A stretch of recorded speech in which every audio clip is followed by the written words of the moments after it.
How you doing? Housing is freaking expensive.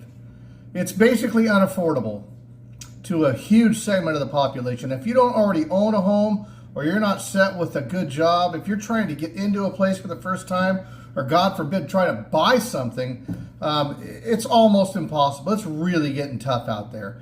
And what I want to talk about here is mainly some of the solutions and just a few critiques I have about what I'm hearing about some of the solutions. Now, full disclosure, I'm a landlord. I have some rental properties. So that being said, I can see how this works. And you might say I'm looking at this the wrong way because I do have a vested interest. That said, these price controls I hear talked about, and there's some really strict opinions on it that you need to have blanket prices, rent control across the board in many of these cities or counties or municipalities, whatever. But that throwing a blanket policy on something, to me, is just not the way to go. And why?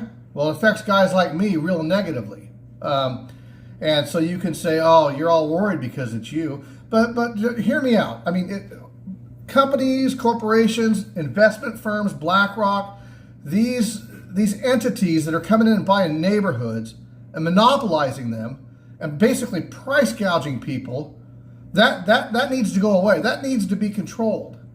But to just throw a blanket policy over an entire area and say you can't raise your rent, well, what about the mom and pop landlords? I don't have a fleet of houses, and I'm not a price gouger by any means. In fact, I have a few rentals to this day that are grossly under, the rents are really low. They're ridiculously under market value. And I leave them that way because I don't want to have to raise them on the people unless I have to. But there are times when you do have to. You're talking about putting a blanket policy on what I can charge, but on the flip side of that is they can keep raising my expenses all they want. You think taxes are going down? Jesus, they've doubled since I've had some of these properties. And so I think that position that puts, maybe not some of my rentals, but a lot of people I know a lot of guys with rentals, the position it can put people in is it becomes unaffordable for the landlord. All of a sudden they're going backwards. God forbid they have a mortgage on something. And what happens then? They stand the chance of losing it.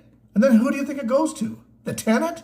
Hell no, it goes back to the banks. And we already know what those guys do with it, right? We've been down this road before.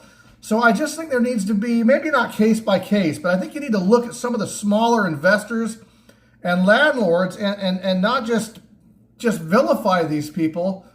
And, by the way, the rentals I have, they were a hell of a lot of work to get. It's a major thing to acquire them, rehab them, do all the things necessary to make them a viable rental.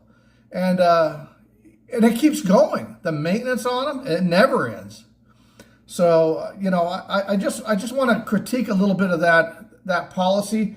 It just seems like a bad idea to take a blanket policy and just throw it over the whole freaking industry. And it is what it is. So there you have it.